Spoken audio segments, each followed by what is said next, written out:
to another episode of Den of Cin, a film podcast with Devin and James. I am James of the Devin and James part. And with me, as always, is the Devin part. Devin. And I'm here too. How's it going, James? Long time no see. I know, it's been a while. It's been more than a month, probably, right? Definitely more than a month. It's pretty much been all summer because Friday the 13th. Yeah, Jason got to us like back in May. So this is our longest hiatus yet in a year where we've sworn to do better about more frequent shows. I know. So to be fair, though, we've had a lot of stuff on our personal life plates. So this is true. This is very a lot true. Of changes and a lot of exciting things and not so exciting things. But it's life. Hopefully, though, I don't want to jinx us, but we'll do our best. Well, we make no promises, but we'll do our best. That's as much as I used to give my parents. When you love something and you do it for free, no matter how much you love it, sometimes the free part is what makes the call and shifting of the priorities. So exactly, yeah. It's just been one of those situations. But we've got some ideas in mind to kind of streamline things, and we'll be coming to you more often. I doubt we'll be skipping an entire season again. Yeah. But we did have one thing that I wanted to do during the summer that maybe we'll still even get a chance to do next episode or something. I won't say what it is to not spoil it, but we've been planning on things. This one's actually kind of funny because one of the first reasons that we got sidetracked was that I and my family, my whole house, got COVID, and I'll just be right up front. I didn't feel like watching any virus movies for this little bit. It wasn't like I thought it would make me sick or anything, or that I was like vehemently against it. It just seemed suddenly really boring to be watching a virus movie while you're living it, though. Yeah, that makes total sense. So I watched The Offer instead, which I really very much enjoyed. If anyone has Paramount Plus and loves The Godfather as much as we do, The Offer was actually really more entertaining than I thought. I kind of expected to be a little annoyed by it, but dude, like the guy that played Bob Evans. Yeah, Matthew Good killed it. I'm glad you brought this up because I'm still heated. He was robbed of an Emmy nomination. I can't believe it. Like anyone that's ever heard Robert Evans speak could tell you that he was doing Emmy-worthy work. You actually put it best. Of all the people I talked to about The Offer, I can't remember your exact wording, but it was something to the effect of, for a person who was so much of a cartoon as Robert Evans, he managed to play him not as a cartoon.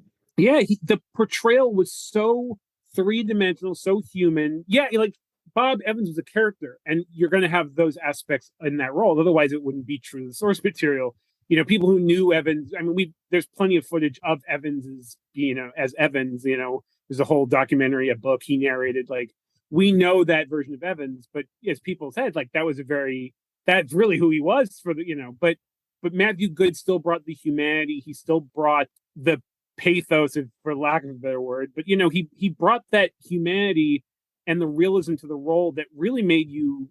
Bob Evans could be a very unsympathetic character, depending on, a few factors. And, he was kind of an egomaniac, and he wasn't the greatest human being on earth. He had his struggles, but very important person to the history of cinema, especially American cinema, he lived a pretty crazy life. And I think that what they were able to do with that script and with that, I don't want to say version of him, but, with that portrayal was give you probably the healthiest version of that human being in a performance that remained faithful to who he was, but was also just a great performance and really helped tell that story. Because parts of that story were fabricated or, plot, or, I don't want to say plot exaggerated. Things were exaggerated and, edited out. But as far as the Evans portion, so important to the history of that movie being made, obviously, vital to it getting made, it was just phenomenal. And in fact, I thought the whole cast was great. I actually thought I've become, in the last year and a half, I've become actually a huge fan of, and all of a sudden I'm blanking on her name. Why am I blanking on her name? Juno Temple. Juno Temple. You got me started on it. she is so great in that. I mean, she's always been great. I Yeah. just think I'm sort of late to the party. No, I've always liked her too, and this is what pushed me over the edge. It's also what pushed me over the edge on Miles Teller. Like, it's agreed. And I always loved Giovanni Ribisi, but man, I have a more rounded love for his work now than I ever. And I didn't think that was possible. I already knew him as a chameleon. Yes, I feel like people hate on him because of his choice of his faith, whatever. Scientology. We don't know. I know I don't like Scientology, but like any religion, I can tell you that like the individuals are going to be different than the sum of their entire faith in every sort of situation. Absolutely. And I don't know enough about Giovanni Ribisi to know how much of the Kool-Aid he's drank, and I don't know that I care. It doesn't have an impact. I agree. On how amazing he was in The Offer, or how amazing he was in The Gift, or any number of my favorite Ribisi parts. Dude, Devin, I'm so glad you I couldn't feel more the same way. Like, I think he's gotten, like, people actually said he was a terrible choice for that role. People said that he's not a great actor, and like, I think he's phenomenal. Again, he made me cry in that show. Yep, same. Yeah, absolutely. I thought he served that role so weirdly perfect, while making him that character, that that portrayal as that real person. Again, a character that could have been a stereotype or been really one note, but he really filled him with a humanity and with like personal foibles, and like with his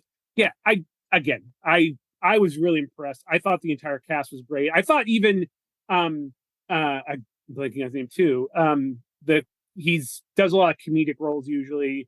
Who played you mean Lou Ferrigno? Yeah, it was great.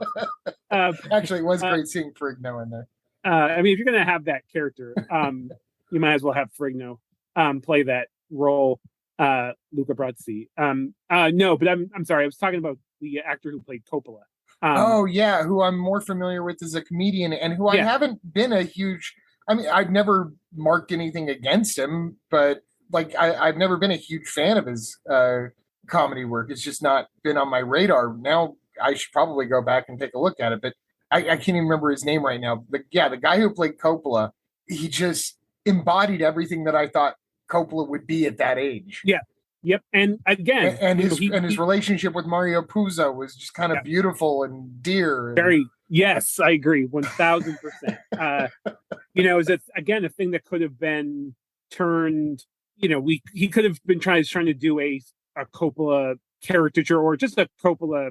He's trying to do an impression of Coppola rather than just give a performance as a real person. And I was, again, just if you're a fan of cinema, anyways, it's an interesting story, but I thought it was better than that. I thought it was better than just an interesting adaptation of a I'm trying to think of the words, the right term, but basically like a biopic of the story of The Godfather, because, obviously that's interesting, but there have been plenty of biopic films. I honestly feel like most biopics are not great usually, or, they have an agenda of some kind, which is understandable. But either way, I just feel like it was really good, really told a really great story with a really great cast, and I feel like it's just really underappreciated. Everybody I told to watch it was like, I don't know, I don't know if it. And I was like, look, watch, it's great. And the few people I know, obviously mutual friends of ours who love cinema, love 70s cinema, love The Godfather, like they all watched it, enjoyed it. But I think a lot of my coworkers and stuff who just couldn't care less. And I was like, you guys are doing yourself a disservice, because it's phenomenal, and it's definitely worth your time. But it's very well done, and it was actually a recommend from my dad. I don't know that I would have watched it if my dad hadn't have been so pro The Offer. He texted me multiple times, "Have you seen The Offer yet? Have you seen The Offer yet?" And I was like, okay, now I got no excuse. I'm going to watch The Offer, and I was hooked. So. Thanks, Pops. Yeah, exactly. Well, he has good taste. So. Yeah, exactly. Well, we've talked for a little bit, and I haven't even mentioned yet what we're going to be talking about. There was one sort of side rant I wanted to go off for a second, if I may rant away. But before we get any further, I do want to mention that we are doing a virus double feature, is how we've been calling it. The films are The Sadness out of Taiwan in 2021, and Rabid out of Canada in 1977. And I've switched things over as of last night in my head. It suddenly popped into my head. I think I like the term plague movies better than virus movies, because virus, tell me what you think, but virus has multiple connotations in the modern world. Your computer can have a virus, Oh yeah, I see. your TikTok can go viral. And on top of that, if you're strictly going off of movies about viruses, then you've got to include offshoots like Osmosis Jones and stuff like that. Yeah. Which is not really what we're talking about. But I think a plague movie, there's no mistaking what a plague movie is. But we'll get into that in a second. But I think that's a very fair distinction. I'm happy to run with you on that. All right, good. Yeah, I don't know why it stuck in my head last night, but I'm like, it's got to be plague movies. Virus movies doesn't make sense to me anymore. And like, pandemic movie will have its own complete definition in a couple of years. We will know exactly what a pandemic movie is, and it will be about our time period and not about an actual genre theme. Yeah. Yes, I agree.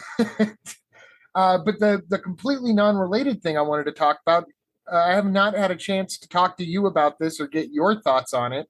But thanks to David Zaslav and Discovery Plus taking over HBO Max and Warner Brothers and everything, there has been a lot of assholery going on, and I feel a lot of rage filling me inside over this. I have multiple counts of what I consider to be creative assassinations here.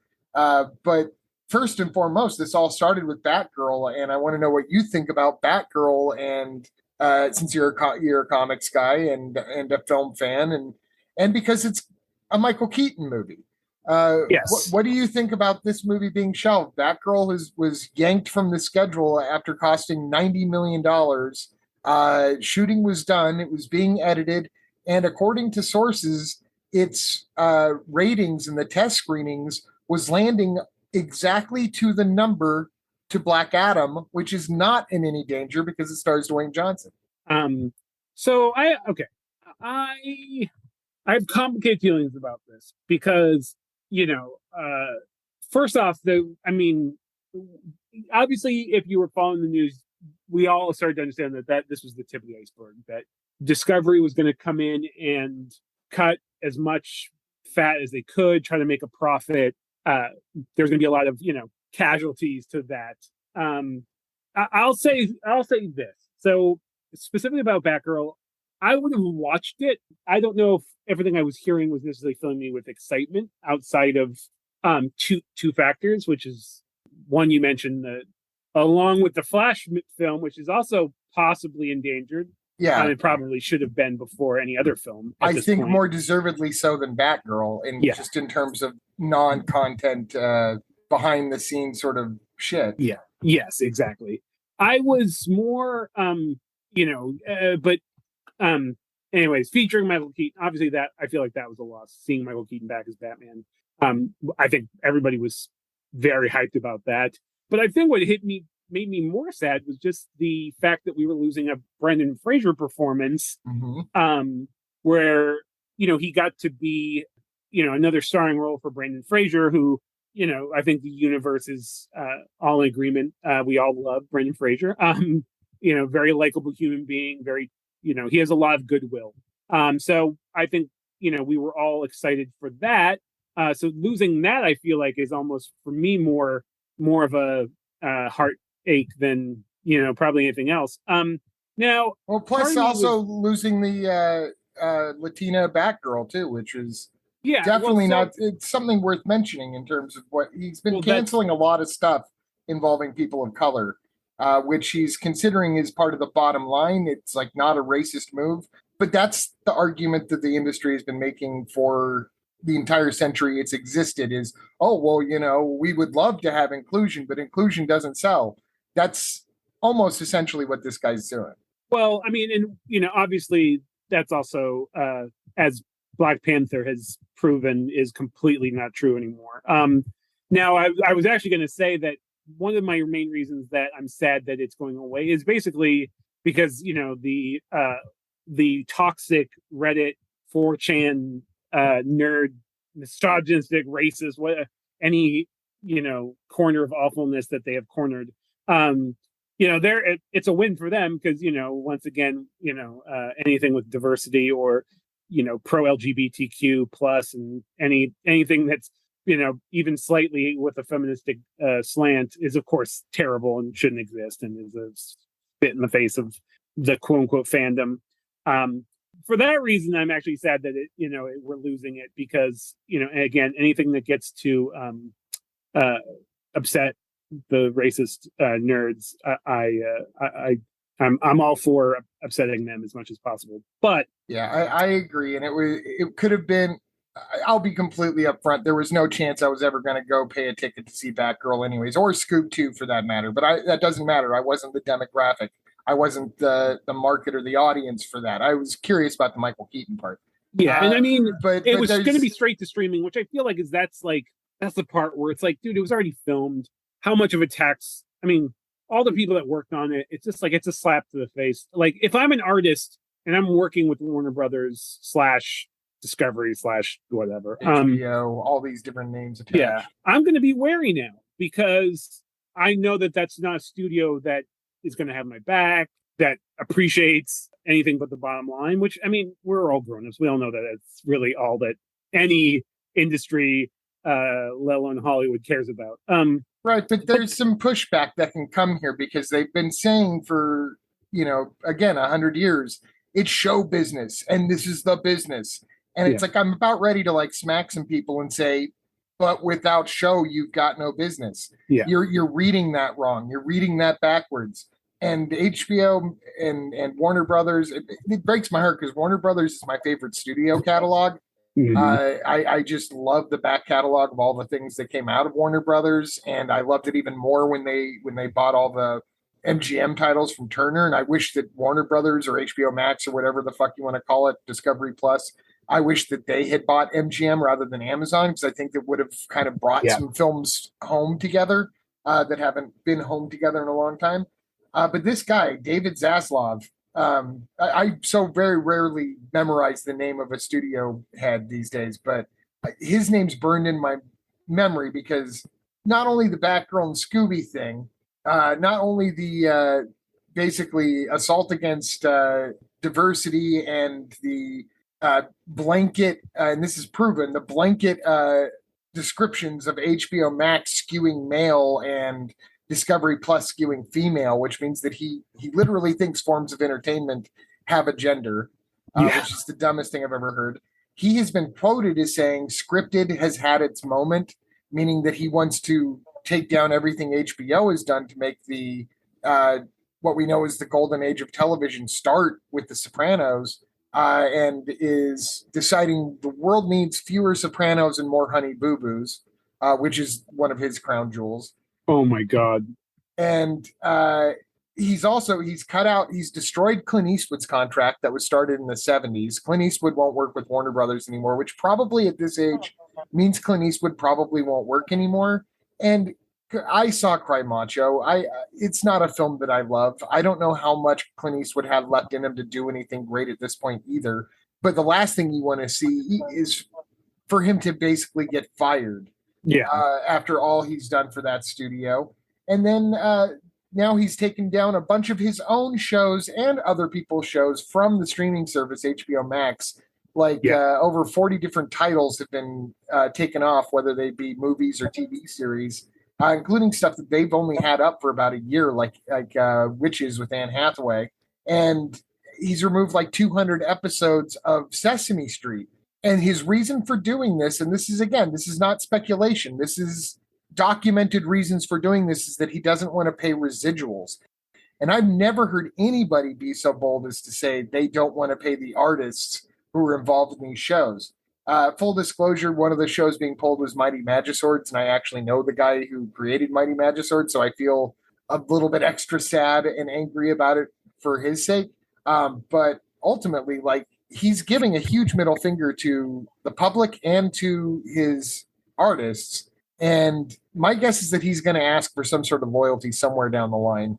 And I think we should just tell him no. I mean, I'm encouraging people right now, if you have an HBO Max subscription, either cancel it and get a friend's password, or share your password with a friend. Do whatever we can to bring those subscriber numbers down. I know that that's not in the better interest of the streaming industry, but I think I'm enough fuck HBO Max at this point to say like people shouldn't have to pay for what he's putting out. He doesn't want to pay royalties. We don't want to pay his salary. I could not agree more with all of that. I mean, I didn't even know some of that. You can tell he's been rubbing me the wrong way for a couple weeks now. I've been waiting for this. This is the tame version of the rant that I've had in my head. Imagine talking about this rant. I completely believe that. Yeah, I mean, again, it's commerce over art. I mean, for people like us, it's always going to be offensive to us. But more than that, it's. I mean, anybody who thinks we need more Honey Boo Boos and less fucking Sopranos shouldn't have any job in television. Shouldn't even own a TV. Shouldn't agree. Draw a breath at this point, as far as I'm concerned. But wow, yeah, that's ruined my whole night, I think. Sorry, I didn't mean to do that. I didn't want to bring everyone down, but I want people to be aware of this guy, and his name is David Zaslav. Write him a letter if you want to. Tell him you want your Michael Keaton. I don't care. Tell him you want your Mighty Magiswords or your, Telly the Monster on Sesame Street. Tell him you don't like what he's doing. And if you don't feel like writing him a letter, then tell him by sharing your password, by sharing your account. Yeah. You don't have to get rid of all that great content. That content doesn't belong to him anyways. It belongs to the artists, and it deserves to be seen. So do not boycott the content of HBO Max. Steal it. Yeah, that's right. You okay? That's so infuriating. Like, yeah, it's been stuck in my craw. Anyways, we do have other matters at hand. We've got plagues to discuss. That's right. We've got a couple of specific movies, and then time permitting, a couple of kind of peripheral movies that clearly are in the orbit of these two. Yeah. In fact, anyone that knows these kinds of movies can probably already guess what kind of things we're going to mention along with The Sadness and Rabid. I did want to throw out an idea. I've been trying to figure out exactly what a plague movie is, because to me, that's part of the fun. I don't classify things always in my head, but I think it's part of the discussion of film. There are always going to be outliers and exceptions to the rule, and it bugs me when people categorize to the point that they can't be flexible on that point. Yeah. But outside of that, it is kind of fun to say, well, do you consider this to be A or B? That's the discussion, and that's what we're here to do. I could come up with basically three major subcategories of what I would call a plague movie. And the first one is containment, which, like containment of an extinction event. And these are your bigger, more star-studded, almost disaster movie-like movies like Contagion or Outbreak or The Andromeda Strain, Cassandra Crossing. Your really big stuff, where there's usually there's going to be a major character who's a scientist, and there's going to be a major character who's a military person, and they're going to butt heads at some point, but it's going to all work out better if they work together. And the scale is saving the entire world, and everybody's sick and dying, and you're just hoping that these characters don't get it and do it in time. Then there's post-plague movies, which would fall more under the category of something like I Am Legend or The Omega Man or Stephen King's The Stand, or even 12 Monkeys to some extent, where the plague has already happened. Humanity's already fucked. We're no longer trying to search for a cure or a way to contain it because it's already out. And you've got a band of outsiders who are just trying to pick up the pieces and figure out how to start society. And in cases such as The Omega Man, you've got people like Matthias who are still the infected. And then you have the group that we're talking about tonight. And this is kind of the violent tendencies category, where the plague itself, the virus, whatever it is that these people are getting, it doesn't send them to the hospital with some really red-nosed version of the flu like you might see in Outbreak. This is where one of the symptoms of the illness is crazed violence and zombie-like behavior.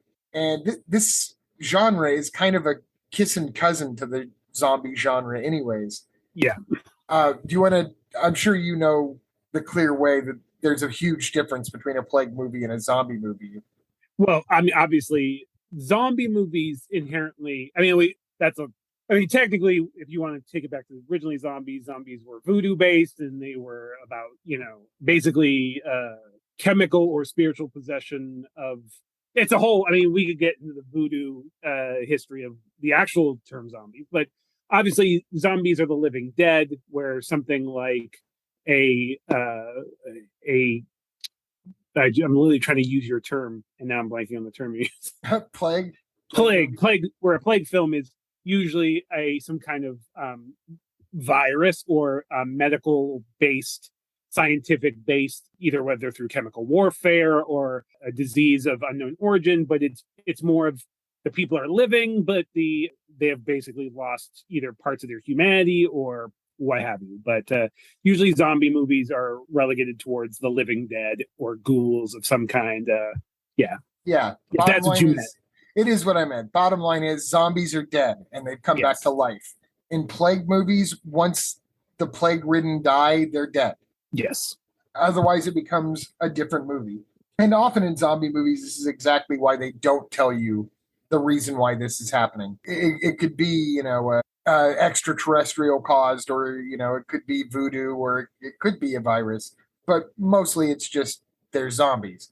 And this does kind of push a little bit closer, and you're usually less likely to get a whole lot of pontificating from the scientists and maybe some from the military. But these movies sometimes don't even approach that. These are things like 28 Days Later and Cabin Fever were two examples that I could think of more recent memory, even though those are both, 20 plus years at this point. I mean, Cabin Fever's even had a remake. So. Yeah. Or Train to Busan, which I still haven't seen. I've heard it's a plague movie and not a zombie movie, but it's often characterized as a zombie movie. Is that true?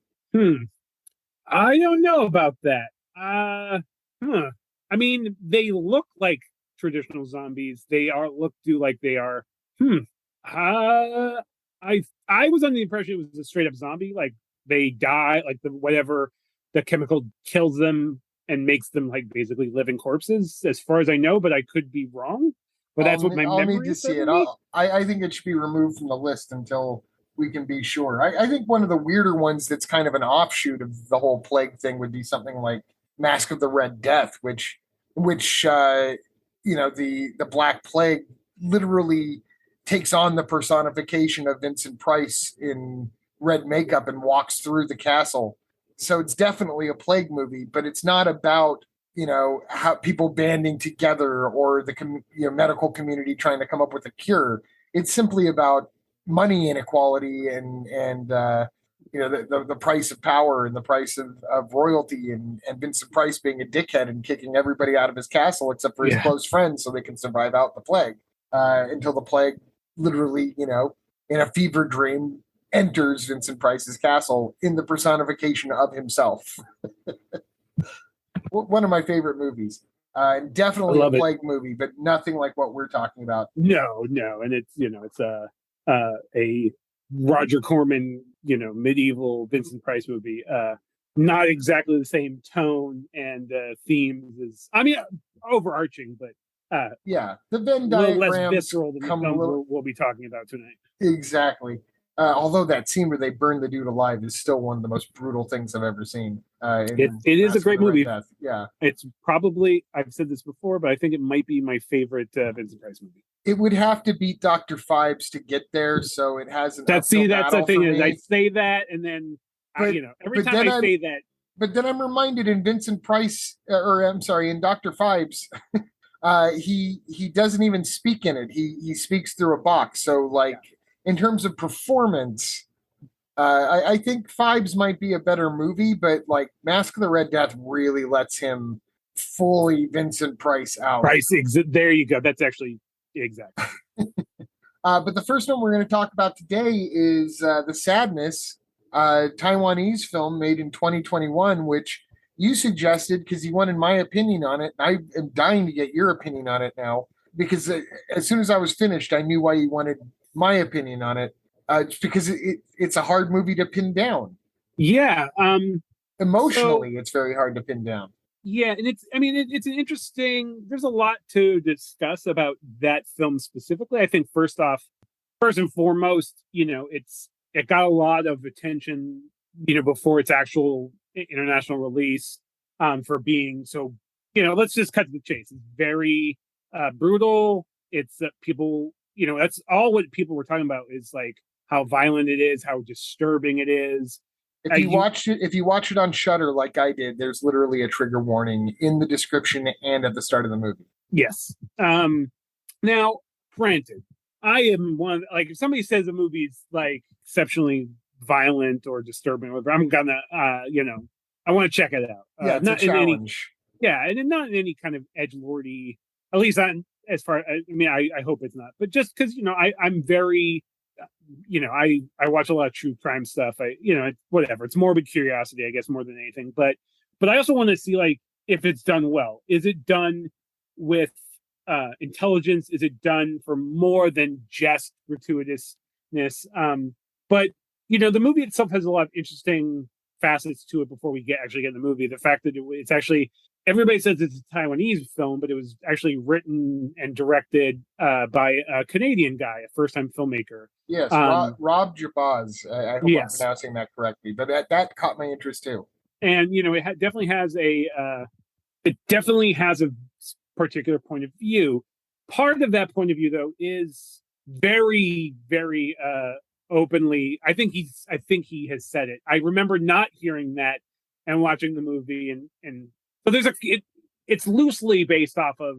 He was inspired by this movie called Crossed, this independent comic book from this company called Avatar, written by this guy Garth Ennis, who. What's the name again?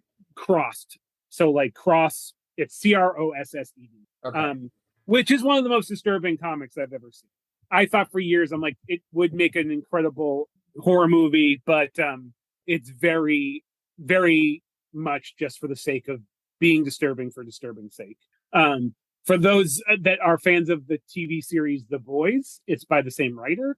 I didn't know that. Yeah. Okay. This guy Garth Ennis. So very violent to the point, like, I mean, as we will discuss with the movie we're talking about tonight, you'll see how it plays in. But yeah, we're all pros, and there was a lot of this where I was going, whoa. Yeah. So my first takeaway from having watched the film in its entirety was that first and foremost, I feel like word of mouth or hype, not word of mouth. Word of mouth is fine, but I think hype specifically can be great for a film as far as it's gross, and as far as monetarily. If some movie has a lot of hype, people are going to go see it. But I also think the movie was too hyped for me as far as the goriness or as far as the disturbing factor. That is in no way saying the movie isn't disturbing or gory or what have you. I think I was just expecting something less traditional, even though. So I mean, we'll avoid spoilers because there's really no need to go too much into spoilers, I think, for this movie. Yeah. I mean, I will say that the trick at the end was like visible from the beginning. So yeah. Yes. And I mean, yes, I agree 100% on that. With that said, for very quick synopsis, it basically takes place in Taiwan. This couple shot during the pandemic. Yeah. So to give time and space to everybody as you're getting into this. In fact, I read something that the reason the film got produced in the first place, or that it got backed in the first place, was because the producers wanted to make a buck off of a very current topic. So I also heard that the movie is partially financed by an OnlyFans account, which I find pretty interesting. And I didn't hear that specific. I just read Cam Girls, and it can be verified. It was paid for by an independent producer with ties to cryptocurrency and things like that. So that all lines up in my head. Texas Chainsaw Massacre was produced by pornographers. Dude, hey man, not the filmmakers themselves, the distributor, I should say. Yeah. So and I'm fine with that. Like, I think God bless. We're first off, we're talking about an era or a genre of films that has always, been the kissing cousin of porn in a lot of people's eyes, anyways. And we are not a prudish podcast. I think everybody has the right to well, this is a weird tangent. I don't want to get too far. It got his movie made, like, so yay them. Like, that's whatever. At the end of the day, more films should be produced using whatever. Like, people want to finance films selling drugs, whatever. I'm not. It was a non-sequel directed by a Canadian in Taiwan. This truly feels like a community effort. Absolutely, and again, for a first-time filmmaker. Well, let's talk about it. So I think on one hand, my negative. Okay. Wait. Let's. You were starting to give us kind of what it was about. Let's not. Oh yeah. Again, this whole episode could be just about this movie because there's a lot to deep dive into. But it's about this couple, and it takes place in Taiwan, and all over the news. Like, so it's this young, attractive couple. She's trying to convince him that they should go on vacation together because they very rarely get vacations. But he's a model and he's trying to get he got some work, and he's been out of work for a while. So there's some tension between them, but they go off on their separate ways for the start of the day. And then immediately, on the news, we're seeing basically what we are all used to, or at least we're very used to 2 years ago, which was news being dominated by this virus called, I'm blanking on it. It was the Alvin virus. Alvin virus, thank you. Very interesting name, which will come back in a different movie we talk about later. But the Alvin virus. And in fact, one of my favorite scenes is right at the beginning where you see this, he's watching this, like, basically this talk show. And, there's a scientist on there just trying to give facts about this disease. And meanwhile, there's this blowhard personality type guy who's just talking over him and, shouting at him and trying to shout down his, actual facts. Very Romero as well, on top of being topical, and modern. Yes, which is why I feel like there's a lot to unpack when we talk about another movie later. Very Romero. The Romero inspirations, this movie, I think, very happily wears on its sleeve. But yeah, so long story short, as soon as, the movie, I will give this movie a lot of credit. It wastes no time in jumping right into the story. So essentially, there's this big pandemic happening, this virus or this plague that's basically causing people to become their most bestial self. Basically, it reduces them to I never remember which one is id or which one is ego or superego. I think it's id, but we're basically just carnal instinct. It basically turns them into violent, murdering rapists, basically. Cut to the point, it just turns people into killing and raping machines. Yes, and the raping, there have been plague movies in which assault has been a factor, but never quite this. This was really bringing assault into the into the bag of tricks, and that's a big part of why the violence is so shocking. A lot of this, how do you shock anybody post, Sam Raimi? Yeah. And in terms of blood and guts, well, an assault. Yeah. And that's it. At the end of the day, it's, like, I actually say this, you said post Raimi, but I feel like we live in a post-Siberian film world where a Siberian film came out and sort of set the litmus bars for, even though I don't necessarily think it has one of the most disturbing scenes ever. But Men Behind the Sun, Sallow, or 120 Days of Summer. Like, there are movies I feel like are more psychologically disturbing. There's a million. I think when people even mention that, like, Human Centipede is one of the most disturbing, I'm like, that's. I wouldn't even put that in the top 50. They're a punchline movie. They just did something gross. Yeah, exactly. It's just people have a mouth sewn to a butt eating poop is gross, but it's in no way is it the most disturbing thing. I have no urge to see it, but I'm also, I'm just going to say, because I don't feel like seeing it, not because it offends me. It just doesn't sound enjoyable. Yeah. And I've seen all those movies. But again, I still want a movie to have, gore for the sake of gore is great. I like watching, especially practical effects gore is always going to be fun. It's not real. And that's part of the thing is like, I don't watch gore because I get off on the violence aspect of it. It's like, it's escapism, it's titillation, obviously, but it's fake. At the end of the day, it's like, you can't watch a Sam Raimi movie or a Peter Jackson horror movie and think it's real. It's silly. And a lot of gore movies are silly and they're inherently fun, and there's a very punk rock attitude, which I like. But a disturbing movie needs to have intelligence. You can't be disturbing without a point of view, without some sort of moral message for good or bad. And I think this movie is intelligent. I do think it is. It justified its existence, but I will say just maybe barely. Yeah, and I think that's what. But see, I think that's. But that's where the hype comes in. Yeah, I would say this is a 3 out of 5-star movie, which to me is a high review because 5 stars is actually a 6-point rating if you count no stars. Yeah. So 3 out of 5 stars is basically saying this movie is better than okay. Yeah. But when you add hype to that, better than okay can get reduced down to like 2 stars because you expected it to be 5 stars.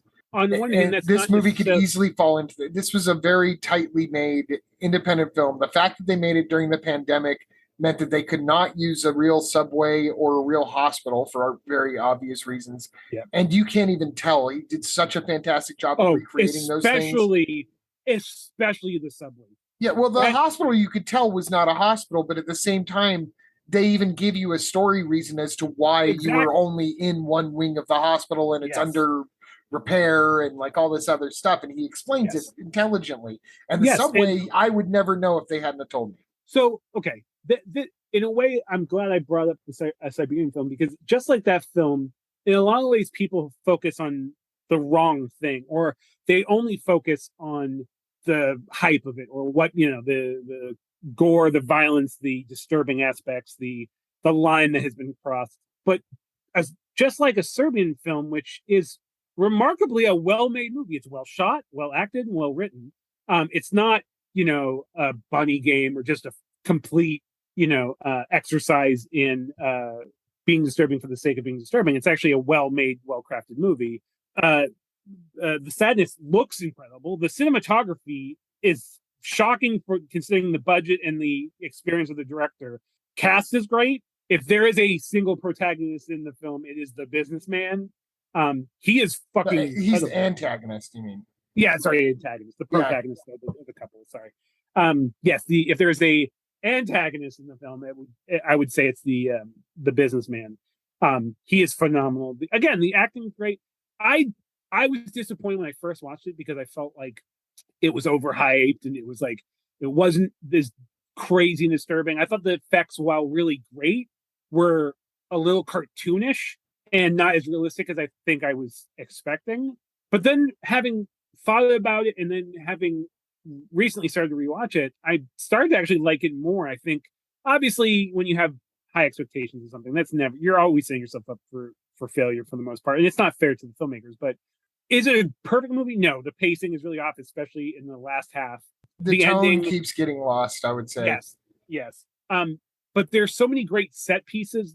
I will say the first scene first off, I feel like the creepiest thing in the whole movie was the old lady. And especially like she spits on him and it's this like chunky spit, like it's so disgusting, but just the makeup on her, the actress that they like, it's just so effective. And the spitting happens a couple of times, and I gotta say, I really like that as a wrinkle in the whole plague genre, because even though these afflicted people are not themselves really, they're a heightened version of their worst possible desires. When they spit on somebody, they know what they're doing. They know like they are turning you into me, sort of thing, and it's so. It makes you mad. A lot of the afflicted are seen as just almost like street gangs. Like these are the people who would be causing problems in your neighborhood anyways.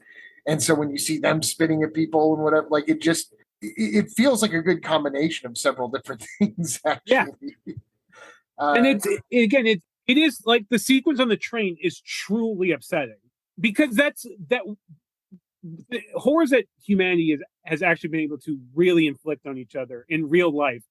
No film, nor even documentary, can really capture the evilness and the true horror that people are able to enact on each other. Even the most visceral cinema, even in the most visceral news footage, there's a distance that happens when you watch something on screen. Real life, you can never really capture the horror, but that sequence on the subway train, knowing things in real life have happened like that, and then the idea of being trapped and how fast it can get out of exactly control. 1000%. I was about to say just the pure, yeah. It's just that chaos is very disturbing, and I thought people on a train 1 second, and then just one person turns around, and boom, bloodbath. And it's so well done. The way it's written, the way it's all shot, the editing on it is incredible. When I was just rewatching it, I was like, man, the cuts on this are perfect. Every beat, every quick cut in there it's not like an MTV Generation style edit. It's purposeful. It's building the anxiety and the fear, and then the pure chaos that they're in. Like, it just, yeah. I have more of an appreciation for it right now than I think I did, and I liked it when I first saw it. I knew it was a film like I could rewatch. Sexual violence doesn't bother me in the sense that, like, I listen to so much true crime. I'm almost desensitized, which is not, it's not a good thing. But to me, sexual violence, first off, as a man, there's a level of sexual violence I can never fully understand. It's not something relate to. Yeah, exactly. But I think that even with that said, I think if you are going to make a movie with sexual violence, there's a little bit of responsibility in the filmmaker to portray it right. And even in this way, which is very visceral, almost over the top, there is a gratuitous aspect to this. Even that, the way that the sexual violence is portrayed and the people, I feel like it could have been less tasteful than even it was. It was noticeable for me every time it kind of came up. I'm not going to say it didn't bother me, but there is a certain over the topness to where, there are certain acts in this where the violation is so almost cartoonish that it's not like you suddenly don't mind. It's just, it's stepped out of the world of being believable, and it wasn't intended to be in the realm of the believable. And again, it is meant, the comic book itself, people of all, it's literally just people being despicable to each other, and it's it's nobody is saved, everybody's a victim. One thing I thought was really interesting, which was something that I think I haven't seen explored in a lot of horror, when the guy, and I'm blanking, I think is his name Tommy or something, he has I'm blanking on the male character's name, I think it was like Tommy or something like that. He's trying to get to his girlfriend, and his girlfriend's trying to stay tight in one spot so that he can get there, but she keeps on being pushed out. It's Jim, which, I mean, that should have it's Jim and Kat, which I should have known that. You should have known that, yeah. But if his name had been Devin, I would have remembered. So there you go. Well, I don't go by Jim anymore. True. But he comes across like the schoolyard, and here you see, even though they're supposed to be kids, but they all look like they're about 20. But these high school kids are basically doing this awful thing, and they're, basically torturing this dude. Jim goes and fights these guys off and tries to save the guy, to come to find out that the guy whose testicles were getting basically destroyed was into it and was upset that he stopped them. And that aspect of it was something that you don't, very rarely has that been explored in a movie. Yeah. And I just thought it added a little bit extra, aspect. I'm not kink shaming, whatever anybody's into. But again, in the sense of like the pure violence of it, and that, even the victims in this world aren't there. In this world, if you see somebody being attacked, you're just as likely to be killed for stopping the attack by the person who you thought you were saving, because everybody is operating off of their worst possible instincts. Yeah. And, obviously it doesn't have the same sort of social messages, the pointed social message of something like a Dawn of the Dead or what have you. Romero was very socially conscious. I don't think this movie had room for it. Yeah, I mean, there's a little bit of like that idea that men are the worst monsters, and even with like yes, and the businessman is kind of the lead zombie at a certain point, because I take that back. I shouldn't call him a zombie, but the leader of the afflicted, so to speak, he's actually stalking the girlfriend character through most of the movie. It's to me that's one of my bad as all the situations she finds herself in are, whenever he turns the corner, you're like, oh shit, I didn't think it could get worse, but now he's here too. Yeah. And he starts off the movie without, we don't know if he's afflicted yet, but on that subway train, just kind of being a pest. Yeah. And again, kind of very real. He's a man who feels like he's entitled to a woman's attention, and that just because he's paying her a compliment, that somehow she owes it to him to, be like grateful for it. Like it's impolite to not respond to his advances because he's been so polite about it.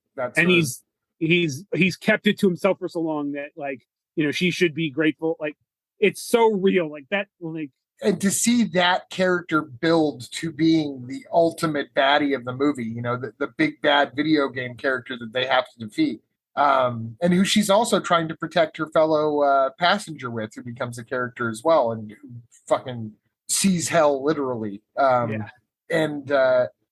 yeah, I did really appreciate that element of it. He was truly scary. He is going to go down in history as one of the greatest top 5 characters of the afflicted in all of Plague movies.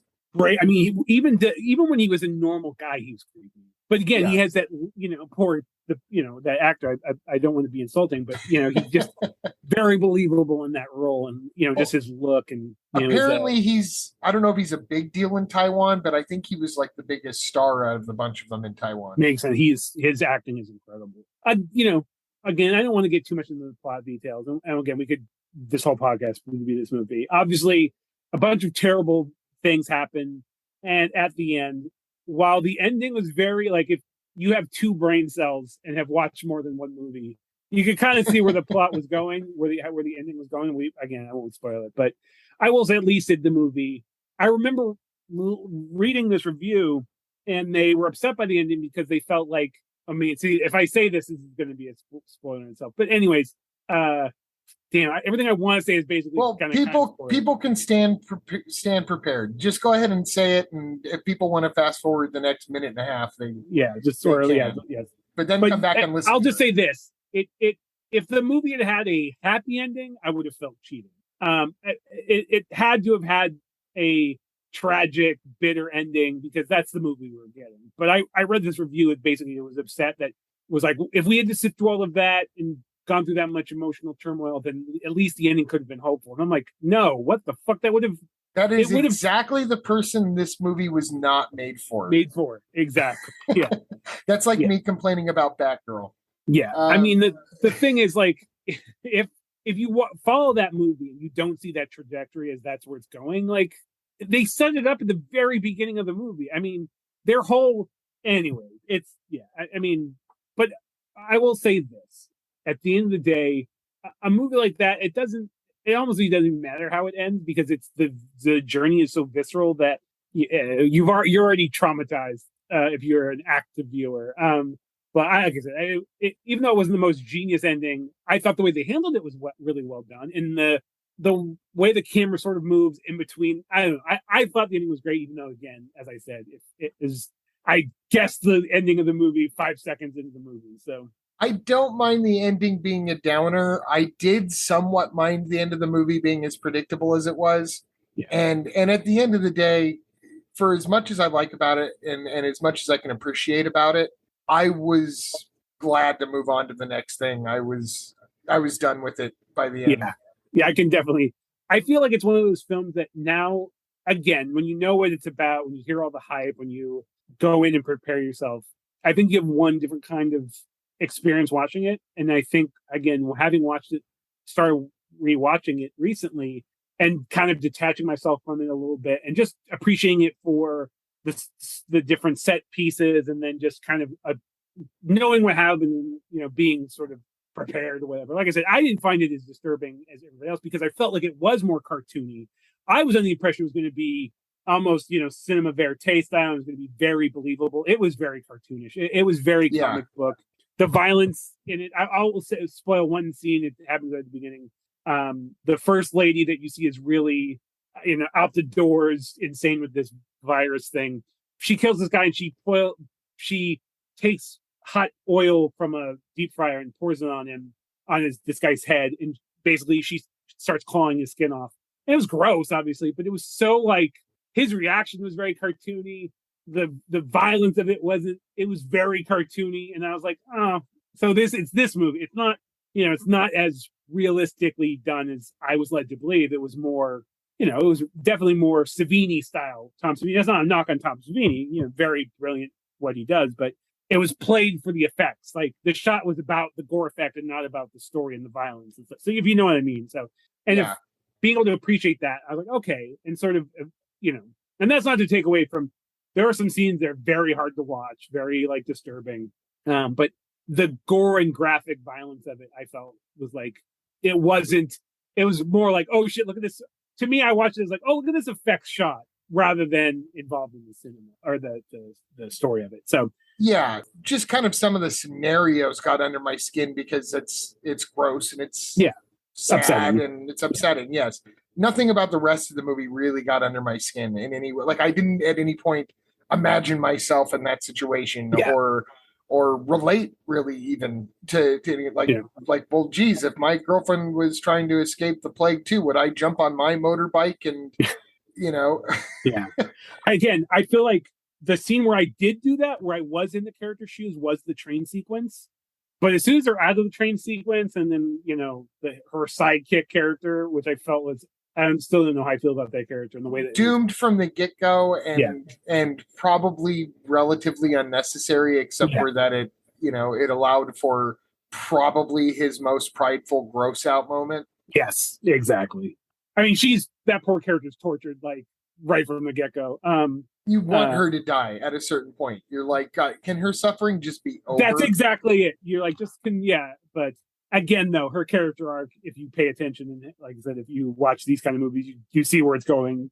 You definitely know how this is going to end. But with that said, I'm glad I mean, honestly, you basically thought I kind of anticipated how you'd feel about the movie, and it was pretty much dead on. Like I said, I'm always for new cinema that, first off, independently made cinema from especially a new young director. It was very competently made, far more competently made than I feel like most new directors, like in this day and age, like especially for something that's hyped as being, oh, it's the most disturbing movie ever made. I was shocked at how actual competent the film was, and that it wasn't just disturbing. It was definitely, it's this weird line that it sort of precariously balances on, but I'm glad, like I said, I'm glad you watched it. It might be a movie I finish rewatching and then either kind of like, I never need to see that again, or maybe I find myself, like I said, continuing to enjoy it. But is it the most disturbing movie ever made? Absolutely not. It's not even close. No, because it's to me, to be disturbing, it has to be a movie rooted in some kind of actual reality, and that's what I said. Something like Henry Portrait of a Serial Killer kicks this movie's ass, like on any given day of the week, and that movie's 100%. 30 years old, 40 years old. Yeah. Still the fucking, I will put that movie still on record as the saddest ending, the most disturbing ending of a movie. It just breaks your heart. If you've watched that movie and gone on with those characters, that last shot just, it's gut wrenching. Ultimately, with this, I agree. Really interesting first feature. I'm definitely interested in seeing what else Rob Jabaz will give us. It sounds like he's going to make another movie in Taiwan, but this time he might be doing it in English. So I don't know exactly how that works out or what that works out to be, but I'll give it a shot. In my 20s, there's no way I wouldn't have already have special ordered this and have it in my collection. Yeah. In my 40s, I'm glad it's on Shudder because I never have to buy it. Because I'm just not interested in seeing this one over and over and over again. I don't know how much of that is just me being over it or how less special this kind of movie is now. Because there's a lot of stuff where it's just you got to see it. It's so violent. That's not the appeal to me, and the story's not the appeal to me either. But it does have a heart and soul that I think do really actually beat and exist, and it doesn't feel like it's void of that when it very easily could have been. So I give all that credit to the director and the writer. Yeah, and the cast. I will say that I probably enjoy it. Again, if we had this conversation before I had started rewatching it, I probably would have been closer to your side as far as I think you said having rewatched it, I'm appreciating it more for what it is, and realize I could probably rewatch this because it's just as far as like if I'm in the mood for a gory movie, I think there's enough, at least in the first half of it, would propel me to maybe rewatch it. But again, just for a first time filmmaker, I feel like it was very very impressive. Now, Devin, we talked about a few following up this movie or doing a double feature, and this double feature that we'd originally planned turned into I don't even know what you would even call it. We talked about a few different movies. Do you want to talk about one of the ones that we talked about or that we decided to do a chat about? Well, I think that the film that this has its closest relative, and it's certainly inspired by, like there's just no denying that it was in large part inspired by, is David Cronenberg's Rabid from 1977. And even if we don't get a chance to talk about the other two films, I think that these two films share the most DNA. Yes, I agree. Even though this movie is completely batshit crazy on its own. I don't know if folks out there have seen Rabid in a while. I know we probably got some Cronenberg fans on board. This is actually one of my least favorite Cronenberg movies, which still puts it in a ranking of one of the best movies of all time. It's funny. I actually really like it. I love it, but I don't think that it holds the intellectual edge that I want out of a Cronenberg movie, if that makes sense. Yeah, I could see that. That even Shivers has, that came before. Yeah, and that's the thing I was going to say is I flip-flop between which I like more, Shivers or this. I think this is weirder. To me, it's no question. Like, I enjoy every second of Shivers. For this, I actually get a little bit bogged down and bored at a certain point. Yes, I feel like end of the second act, it gets, now, with that said, first off, God, I always love Cronenberg's casts. His Canadian casts are always so interesting. I also is Joe Silver. I'm so glad you mentioned Joe Silver. He doesn't also get in Shivers. They don't make actors who even look like that anymore. No. I was gonna say, I miss those kind of character actors. Men of that cut are don't exist anymore. First off, never in the history of the world has a man's face and a man's voice fit together better than Joe Silver. You know what I found out he was the voice of, by the way? Speaking I hope his voice. I hope you're not saying the obvious one, but what? Well, I don't know which one's the obvious one.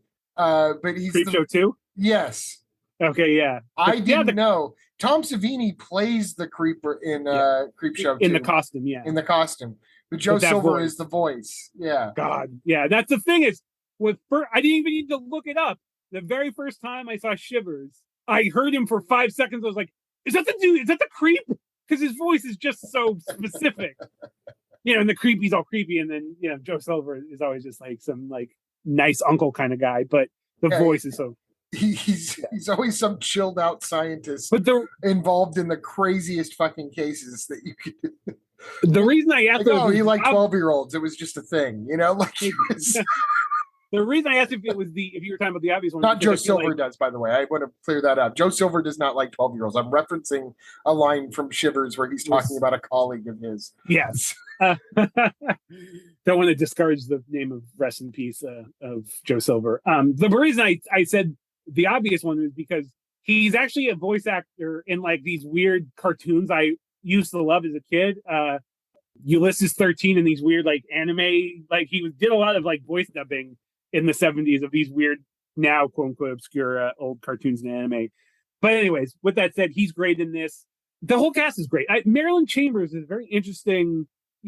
For those of you that don't know, I wouldn't necessarily say she's the star of it, but she has the most pivotal role. Yeah, I think I don't know who else I would call the star.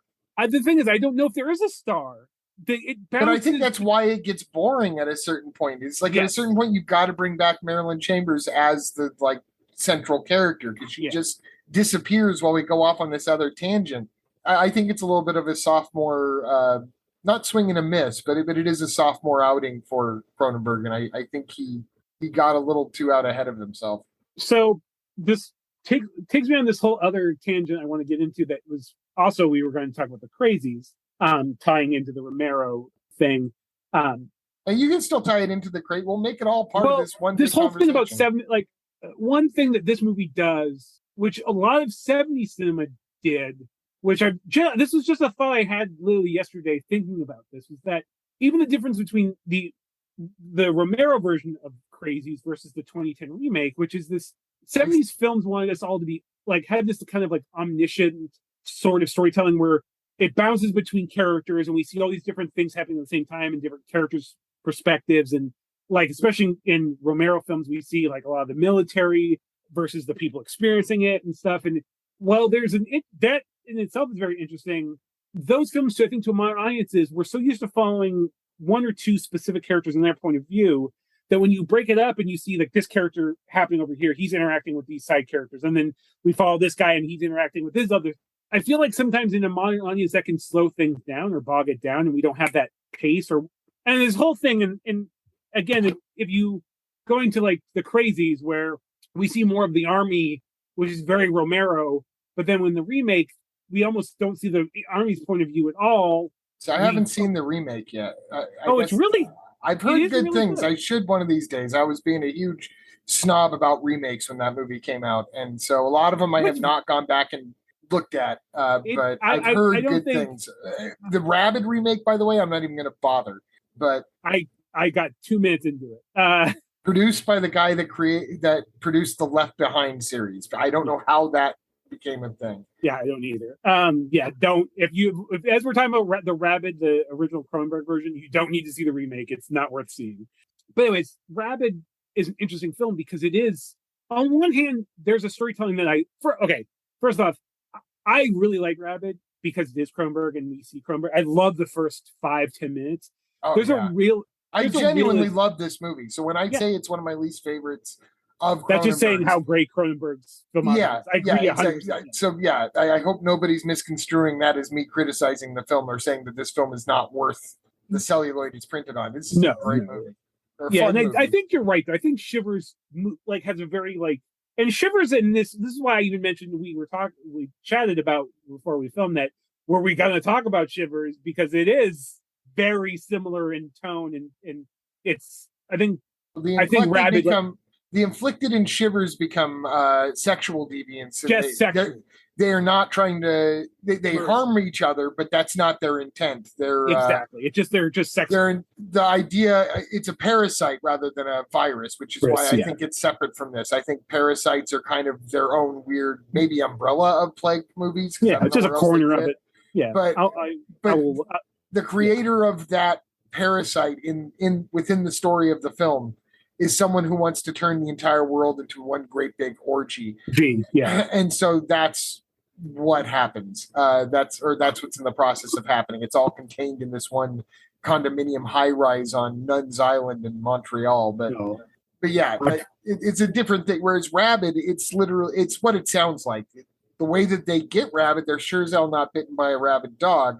No. I'll let you describe that if you'd like to, because I'd be interested one of the weirdest fucking Cronenberg and saying weird Cronenberg. If you know Cronenberg, you know that's a statement. But real quick, but they do foam at the mouth and stuff, so it's at the time. Well, yeah, and they even said it's like a strain of rabies. It's like rabies but more intense. The Quebec, the health administrator guy from Quebec with the French accent on the news, like he's saying like it's like rabies, but it's even more crazy. I love Canada in the 70s. It's a very specific vibe. But Joe Silver's usually there. Yes, exactly. But it's when he made the film, he cast Marilyn Chambers, who at the time was just a adult film actress.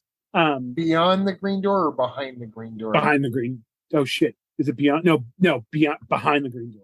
Okay, yes, which is one of the big. I mean, she was up there with Linda Lovelace as one of the only porn actresses with like a known name. No name. She was a household porn star name, and she's fine in it.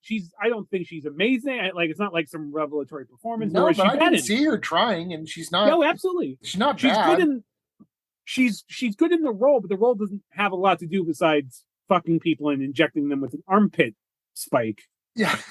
But had the world given her a better chance, I think that she could have developed. Absolutely. Well, that's the thing. Exactly. It's the potential was really there. Yes, and exactly. according to Cronenberg, she was not Cronenberg's pick. Cronenberg wanted Sissy Spacek, actually, yes. And Carrie had either just come out or was on the verge of coming out.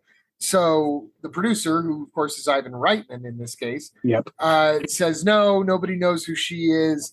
We're going to get the porno actress because at least that, that'll sell. It'll capture a certain, and there's a logic to that. Yeah, very 70s and very much that kind of guerrilla filmmaking, independent, very much what I would expect from the director of Cannibal Girls. Exactly. Yeah. My favorite Reitman movie, of course.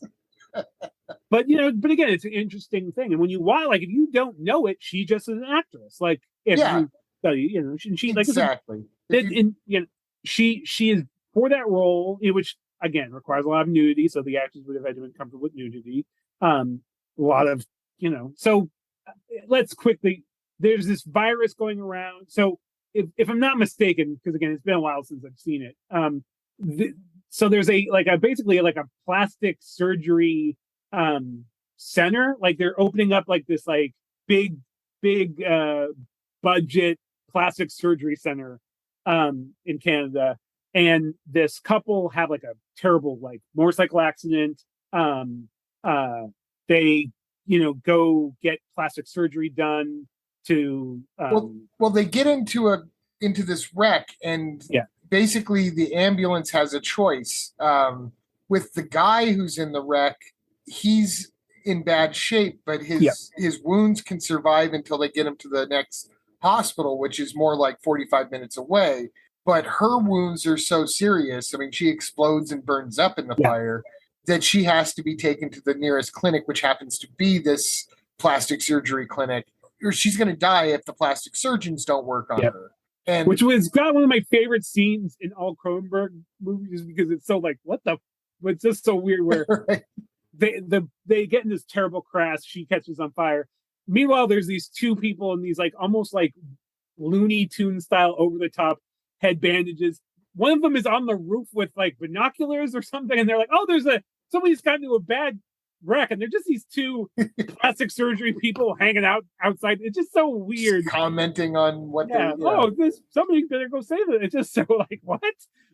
Why they have these very over the top head bandages or whatever. But that young couple was very lucky that they were convalescing after their plastic surgery outside. On the roof with binoculars. Binoculars for some reason. Bird watching, I think. They're checking out the area surrounding the plastic surgery hospital. In the middle of nowhere.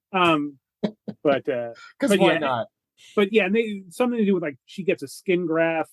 In fact, I don't remember how this.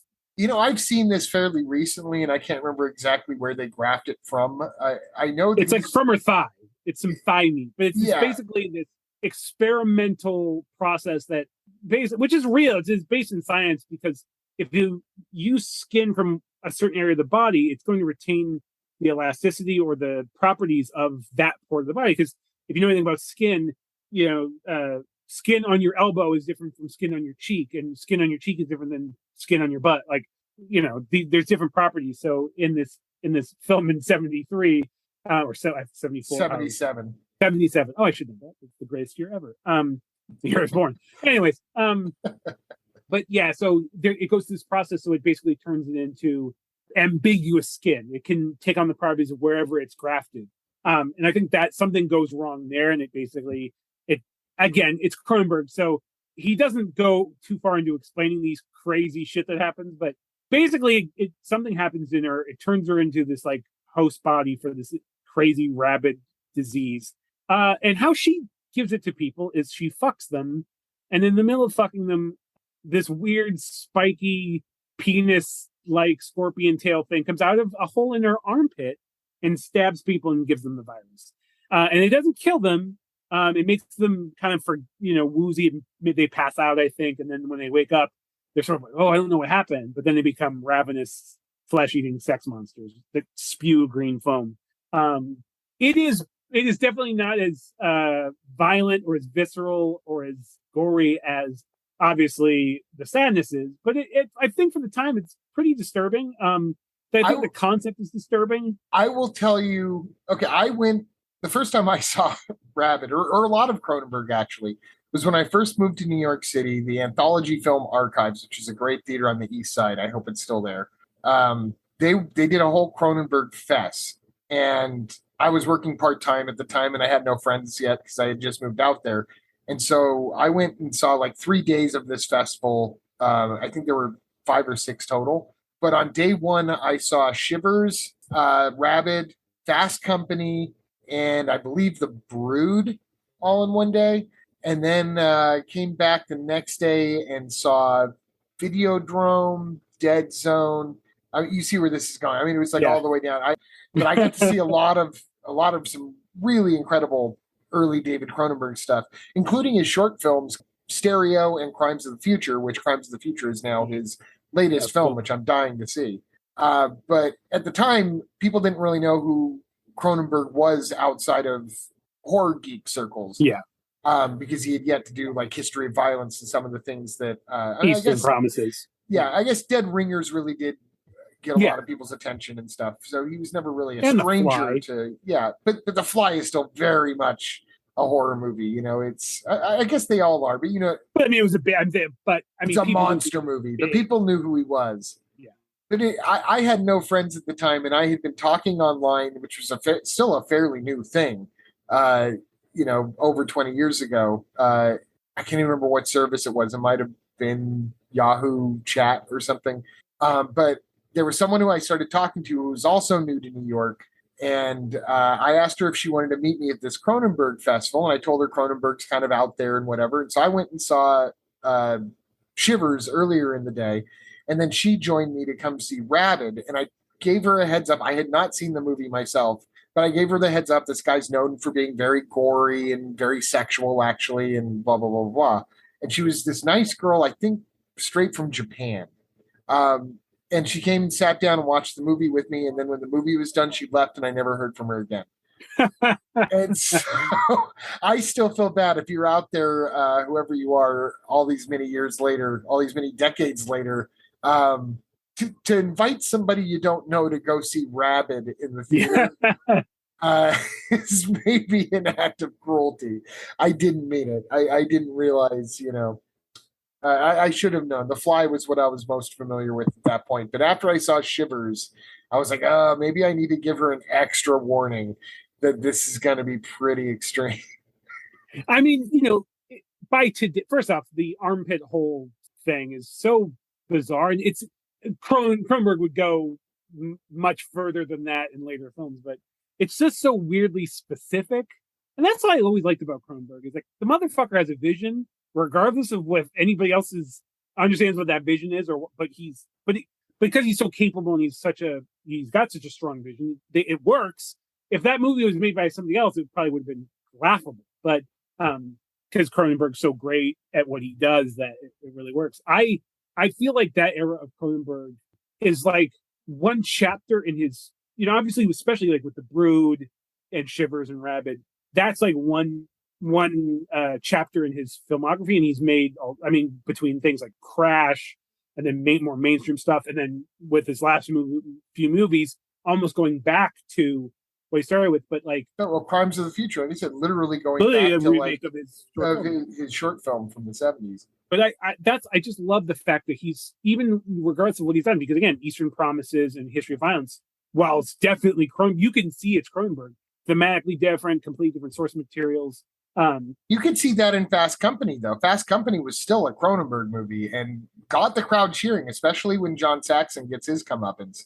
But on the surface of it, just seems like a good old boy NASCAR movie from the Burt Reynolds era of the early 80s, you know? That's the thing. That's what I like. Is like that's a true talent. Somebody that can take different kinds of movies and still make them all like, I mean, I haven't seen it's Spider, right? Spider, yeah. Spider's the hard one to find. I haven't seen it since the theater. It was released on DVD soon after that, and now is practically impossible to find it. Yeah, I actually owned it on DVD. I bought it.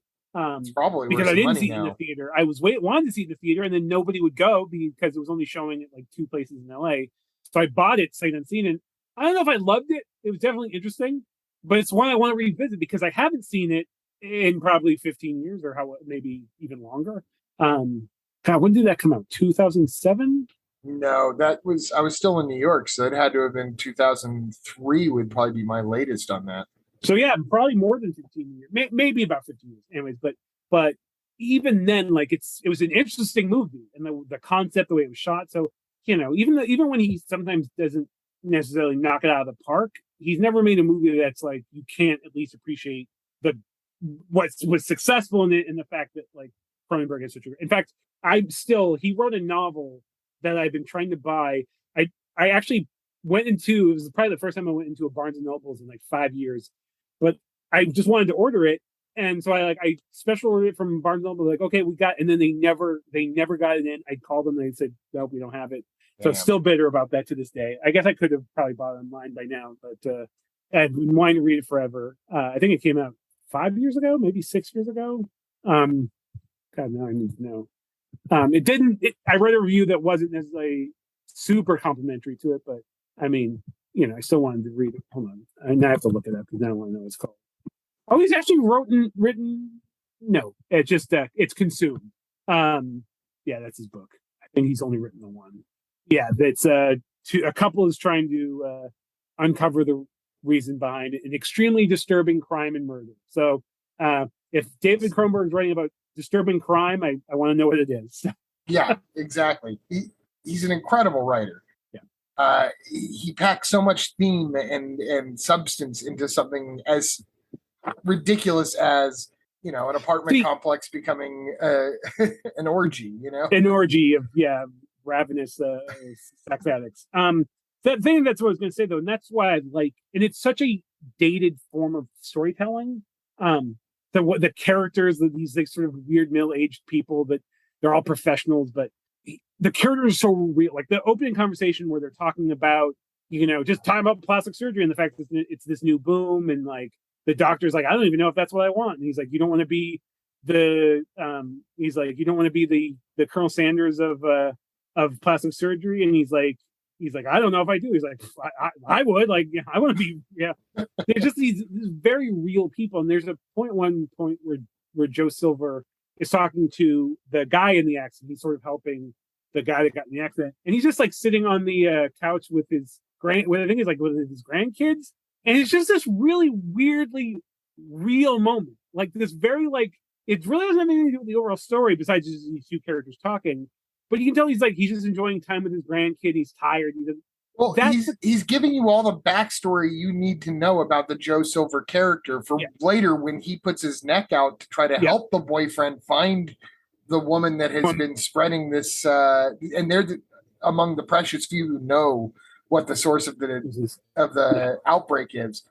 A little bit more about this guy going into that, because you saw him having this conversation that could have normally have just been sitting in his office. But instead was spent with him playing with his you see what kid kind of or guy grandkid or whatever. Yeah, you see that he has a life. You see that he has a family, and it's not being thrown in your face. And you don't even have to see the family in peril necessarily. Well, and that's you nailed something that it's not like, oh, look how great this guy. He's just a human guy. He's just a real guy. He has family, but he's gonna. That's the thing, is there's just such a real authenticity to it, and such a real humanity that, like, again, in a different writers either wouldn't exist or would have been like over the top or would have focused on. It was just really great example of who this character is, and really gave you just enough meat on the bone in this quick scene to understand this character's life. And I don't know, that there's a lot of that in the movie. Again, end of the second half and into like the final act, it gets a little murky and it gets a little boring and a little slow. You get to see some fun kills, and you get to see some inflicted attacks and whatnot. The scene in the theater, I remember the scene in the theater for some reason really bothered me. Like that, it felt just, I don't know, but well, it has another subway scene too. Oh, that's right. Yep. God, so, I think we've talked about doing a Cronenberg episode, and now sitting here, I'm like, oh, what about that scene? Like, I'm remembering all my favorite Cronenberg scenes and stuff, but we'll have to do it someday. But that's a big one, because that's going to be a big one. Yeah, but that's got to be done. Yeah, we have to do it. But yeah, I mean, but I like the psychology of Marilyn Chambers' character too. She's kind of out of it. She gets into these situations where she's getting passionate, let's say, and it's really just this thing that's now a part of her speaking to her because it needs to feed, almost like an Audrey 2 sort of scenario. Like there's this alien, even though it's not extraterrestrial, there's this part of her that is like a alien, parasite or something. Yeah. and this phallic thing that wants to eat. And every now and again, she will kind of snap out of that and start to come to the realization that everything that she's seeing on TV and all this weirdness out the window, she's caused it. Yeah. And it starts to torture her because she's very regret. Yeah, exactly. Almost to the point that when she starts to get taken over again by the parasite and start to become amorous again, it's almost, you can feel like a relief to her to give her will and her personality over to this thing that's taken over, because as bad as what she's doing is under those circumstances, it's easier for her than helplessly dealing with the conscious of the consequences. What the fuck have I caused because I went out, riding on a motorcycle with my boyfriend, and well said. Yeah. I think she does a tremendous job of that. I mean, there's some tortured scenes in there where I don't know how much she's tapping into who she was. I mean, I think there's always been hard times in the pornography industry, and I can't imagine it being any worse than the early days of the pornography industry. So to see her going through some things, it actually is rather touching and human. Yeah, exactly. And that's funny too, because I feel like I didn't even consider like that aspect of it watching it, where she probably was tapping into some of that. And you're probably right on. Like that's very astute. And I think like she probably brought more authenticity to that role than some of you who hadn't experienced that. That the in a way, almost as I'm thinking about it, almost seems a little insensitive in a way.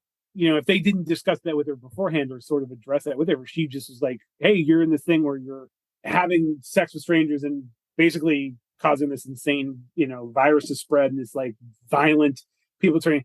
I just like, yeah, that's an interesting subtext that I didn't even think about until you said it. But there's I've never read anything about that too. Like even or even originally, like when I discovered the movie, or I've never seen that pointed out per se. I wonder if that's something that was even like conscious, but really fascinating. I don't know. It was just kind of how it hit me. I haven't read anything on it either, and I could be way off the mark in terms of. But I mean, you could be. But I think you're on. I think you're very right. I think even if it's unsaid, I think she definitely, if only she was conscious of it, I'm sure that wasn't lost on her. So yeah, not to put words into her mouth, but anyways.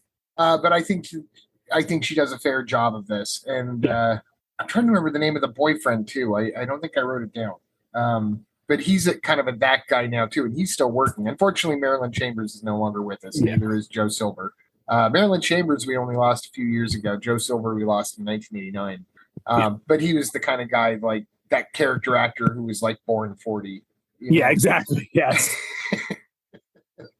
But like he came out of the womb with big, thick black glasses, big white mutton chops, like holding a pastrami sandwich. Exactly, and a cigar. But I'm trying to remember the boyfriend's name now. It wasn't so much that he did a fantastic job either. I mean, he really almost could have been anybody. And that's maybe part of the point of that character is that the boyfriend who survives and doesn't need the drastic surgery could have been just about anybody. Yeah. But now I can't remember who he was or what, but you would know his face if he's still working. He's done a lot of TV. Like he's probably been all the CSIs and all the NCISs and all the, whatever to some extent. I will say this, that the institute and the doctor who's like, you think is going to be a major character, but doesn't last that long. But Dr. Keloid. Yeah. And it's weird to me. And I wonder if I don't know if it's intentional. I've never read this. I never looked into it, but keloid is a scar. It's yes. Basically. I believe it was intentional. Was it? Okay. It makes sense. Cause I have a keloid.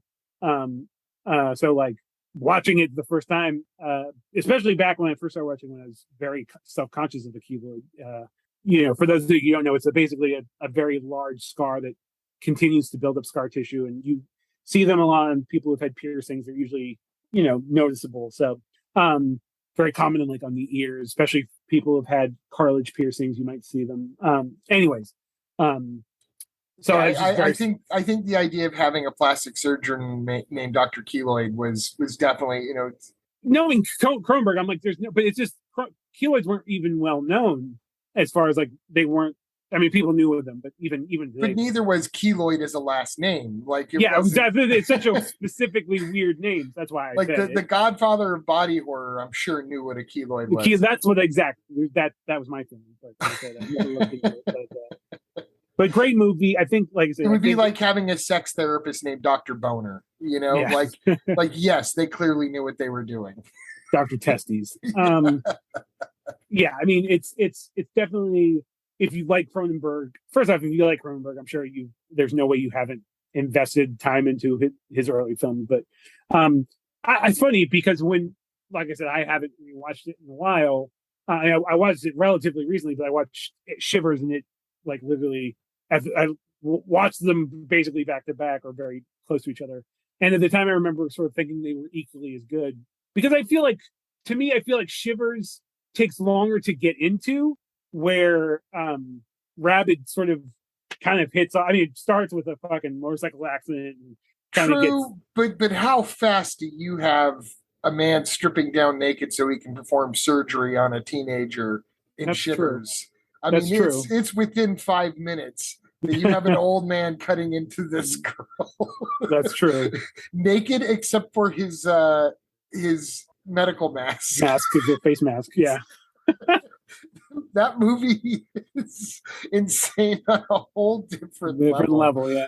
And look, I love Rabid. I really do. To me, there's just no question in my mind which one I'd rather watch. Like, Rabid is maybe like once every 2 or 3 years, I could probably do Rabid again. Shivers is almost a perennial. And because it's so short and so, I mean, yeah. At one point, I was watching it again before this just to see if there was anything else I had missed, and also just because I love it. And there's a new or newish Vestron Video Blu-ray out the last 2-3 years. Yeah, just 2 years. Yeah, and I lost my train. Oh, at one point, I'm like, how much is left of this? Because I wanted to have it shut off before my family got home, because it's definitely not one to watch when the kids are around. And I'm like, oh shit, there's only like 10 minutes left of this. How do they pack the rest of this into the next 10 minutes? Because I knew how much was about to go on. But he doesn't. And you've got Joe Silver is back again. You got the actor who plays the lead doctor, who's got one of the greatest 70s haircuts of all time. He's got like dark brown sideburns with just this mop of blonde hair on top that really very only existed then. Yeah. And he's kind of a dick because he'll stop people from attacking other people, but then he seems to just kind of shake his head bemusedly whenever he sees like little girls on a leash and stuff. Like, why isn't he just shooting everybody doing wrong at this point? But you've also got Lynn Lowry in it, who is also in the Crazies. So you've got a double shot of Cronenberg between Shivers and Rabid, but then you've got a double shot of Lynn Lowry if you want to go Shivers and the Crazies. And she's a very unique person too, and she gives this great speech in Shivers that is definitely 70s writing about erotic flesh and blah blah blah blah. And it's so funny, but like at the same time it works so well for like the moment that it's dropped into. Yes. She's an interesting looking person. She's an interesting, very distinct features, like this little turned up nose, and still looks generally the same. I mean, really, I haven't seen her in anything recent. So. Well, in those movies, she's particularly young. Like in the Crazies, she's actually, I don't know how young she was in real life, but she was playing the like teenage daughter character. Yeah. By the time, a few years down the line, she's in Shivers, she's playing the love interest, who seems a little young for this doctor, but that's the 70s though too. That's exactly. Yeah. But she has like this med with 20-year-olds. But she has this really pale porcelain-looking skin, and that is no longer there. But at the same time, if she was walking down the street, you might turn your head like, "Oh my God, she looks like Lynn Lowry," if you knew who Lynn Lowry was. So she still got some of that, and because she was so young when she was making those, she's made a return to acting. I think partly because she's now realizing how popular Shivers and the Crazies and I Drink Your Blood were. Good, yeah. And she's also in a sexploitation movie called Sugar Cookies that involved Oliver Stone that Vinegar Syndrome has out now, which I've never even heard of that. Oh wait, I did see the cover for it though. I was like, oh, what is that? What is that? It's her and Mary Warnoff. So that on its face, I'm like, oh, Lynn Lowry and Mary Warnoff. I mean, that on its face, literally, like on those faces. Yeah, I would buy a movie starring those two being tough guys for sure. Even if it's a bad movie. So that's probably going to be in the next, the Black Friday list for that's right. Vinegar Syndrome is going to be Sugar Cookies. No idea if it's any good. No, but I mean, with Vinegar Syndrome, it's a 50-50 shot. So, but yes, but it's a 50-50 shot I'm willing to take because you're not going to be able to take it anywhere else. Well, that's the thing. It's again, like, I mean, if it's got Mary Warnoff, I know at least one good thing about it. Yeah, exactly. So, and that's not a dig on Lynn Lowry. I'm just saying Mary Warnoff she's never been bad in anything. So, and she's been in some pretty shitty movies, but she was still great in it. Exactly. I love her.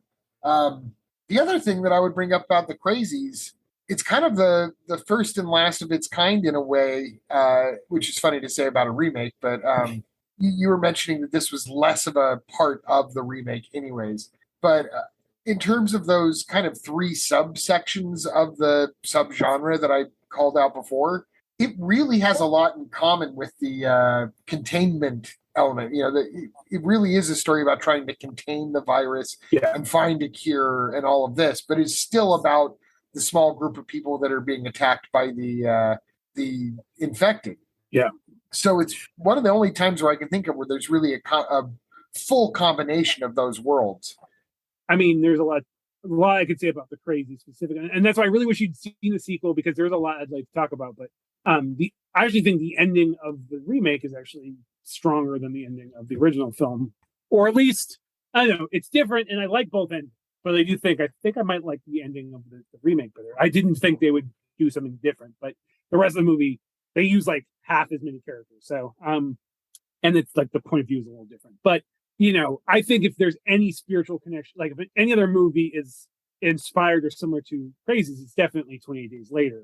Not just in the overall, first off, I think I love Romero because before the cliche of, man is the most evil monster, really, that wasn't a cliche when the Crazies came up. Like, that was a point of view that obviously goes back to Night of the Living Dead. Like, literally has been part of the Romero, sort of playbook. And Romero shot the Crazies in the same town where he shot Night of the Living Dead. He's burned down 2 houses in that town. Thanks to those 2 movies.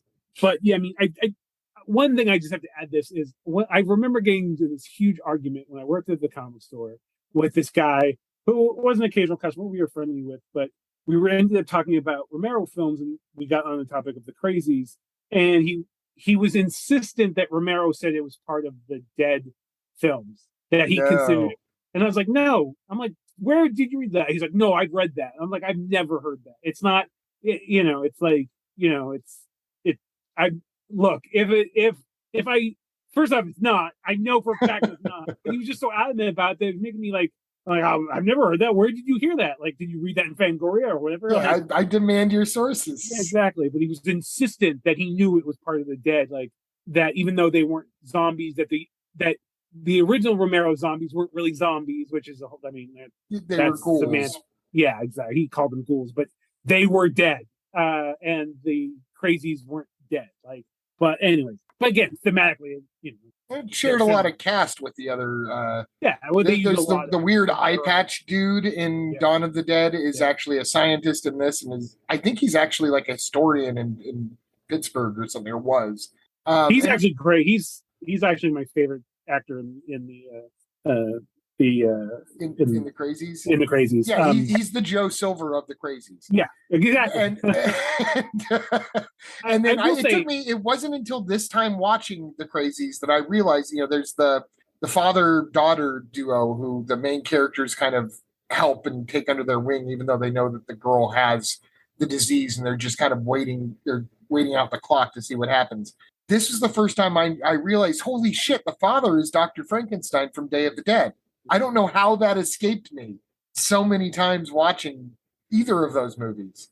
Well, I mean, it's funny because I actually I've heard people say that Crazies is Romero's most underrated movie, which I was like, oh, that might be true. But then I've also heard people say it's his best movie. And I was like, that's definitely not that's underrated, definitely not maybe, true. but it's not.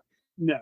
Martin might be his most underrated, but those who have seen it love it. So I think it might be his most underseen movie. But that's the thing, which is different. I think a lot of people didn't even know Crazies existed until a few years. It probably took around the remake for, I think, the public consciousness to know that Romero did this zombie-esque movie. But true, even at the video store, you kind of had to know who Romero was to find and rent the Crazies. I will never forget how I knew of the first time I saw the Crazies was I was probably like 12 or 13, and there was an ad of a back catalog thing, and I don't know if it's the back of Starlog or Fangoria, but it was a picture of the dudes. There's a black and white photo of the guys in the gas masks and the iconic white image suits of the Crazies, yeah. And even though that they're not, filled with ghouls and monsters, for some reason that scared the shit out of me. Those two dudes in the medical outfits and the gas masks. I was like, what is this movie?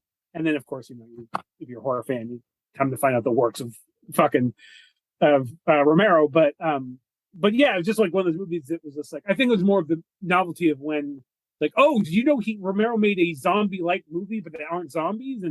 But again, thematically, it's like, the army are, the real monsters are the army guys, and but even so there's a little bit of that in play. Again, like it ends very tragically, because of course it does. There's never hope in a Romero movie. No. Romero doesn't do hope, which for such a big teddy bear of a dude who apparently was just the nicest guy on the planet. R.I.P.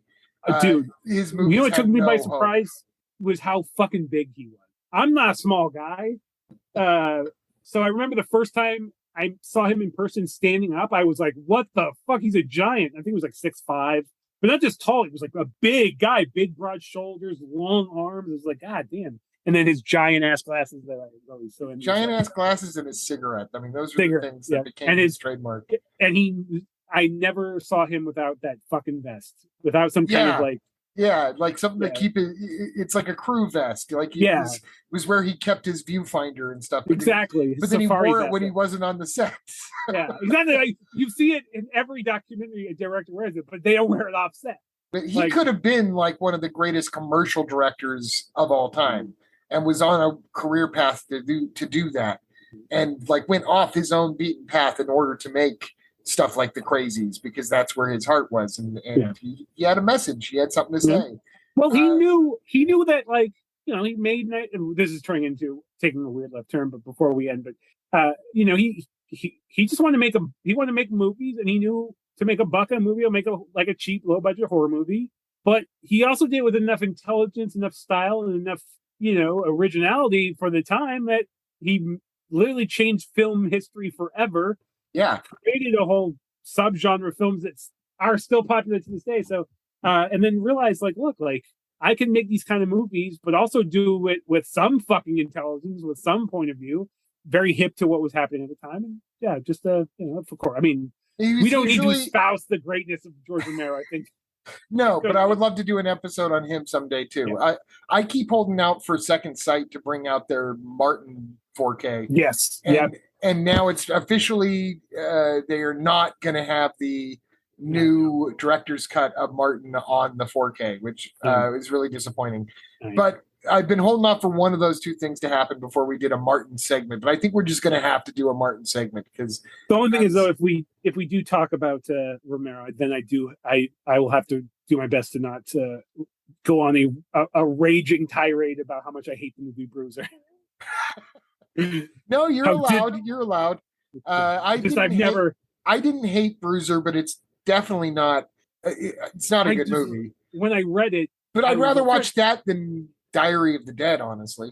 I mean, I didn't hate. That was just like, Like then he was doing those painful watching, but it was like I could have lived my life without seeing this. Where Bruiser, but again, I don't think that's necessarily the fault of Bruiser as much as it is how excited I was to see it, and like this like sort of Romero does this like pulp story, and like it was very similar to a comic I love called The Question. I was just like, I was just in my head, it was the fucking greatest movie ever, and then I watched it. I was like, this was not the movie I was expecting. So it's probably more my fault than Romero. But I refused to rewatch it, or at least I refused for decades to rewatch it. Maybe I would rewatch if I could find it, but I never. I remember finishing it and being like, I was very upset. That and the movie Stephen King's Thinner was. I watched them both with the same. Yeah. Yeah, that movie was terrible. I just saw somebody post about it the other day say how great it is. I was like, I'm not going to go off, but I have a bone to pick with that statement. That movie's terrible. But Thinner's pretty bad. But on that note, Devin, we've got some very interesting stuff to talk about coming up in the future. We're gonna do this more consistently. I promise you all. This has been great, James. As always, we've survived our own plagues of our own life, literally at this point, and we've now survived the plagues of the sadness and Rabid, and subsequently the plagues of the Crazies and the parasite of Shivers. But what a fun grouping of movies to talk about that normally we might not have had an excuse to bring up. Absolutely. And I think one thing that I liked about this episode too is that we got to talk about a relatively new movie, a newer movie, as well as, some classics. And all three of these classics, I mean, part of why they fit so well in this discussion is that clearly Rob Jabaz saw those movies before he made it. Like, they tie into the sadness. Well, again, we're living. I'm surprised Lynn Lowry is not in the sadness. But obviously their films are still important, that are still relevant. Minus armpit penis spikes, still almost very like, this shit could actually happen. So, but yes, Devin, as always, I enjoyed it. I hope our listeners enjoyed it as much as I enjoyed making it, and how much I enjoyed your point of view, as I always do. I say that every podcast, but it's always a pleasure hearing your insights. It's always mutually true. Hopefully the next one comes out faster. But we can do it. I guarantee we'll make it faster than because otherwise we'd be releasing around Christmas. I know we exactly. It becomes exactly quarterly. Yeah, let's not do that. Quarterly. No, it doesn't have a ring to it. No, exactly. All right, man. Well, make sure you say hi to the family for me, and we'll talk to you soon. Thank you, listeners. Remember to subscribe. We're all podcast. I'm so bad at the tag. That's Devin. That's your territory. Yeah, okay. We're still on all the social medias for anyone that's paying attention to social media these days. Den of Cin, CIN as in cinema. Den of Cin podcast is the easiest search on Facebook or Instagram. We really don't tweet much of anything anymore. Most of it's on Instagram. But you can like us and subscribe us on Spotify, Apple Podcasts, Google Podcasts, anywhere that you look for podcasts, you can find us. And that is really where you can like us, review us. That's where we're really trying to drive up subscriptions right now. You can also find us on YouTube, along with be sure to check out the playlists that I put up with every episode on YouTube. Great. And yes, some of these very things, awesome. Yeah, some of these things you can find some of the full movies that we talk about on YouTube. So we'll be back in the future to add some more to this this list, but I think this is the end of another Den. Thank you, folks. Take care of yourselves, and we'll talk to you soon. Thank you, Devin. And fuck David Zaslav. Yes, fuck David Zaslav. Bye. Bye.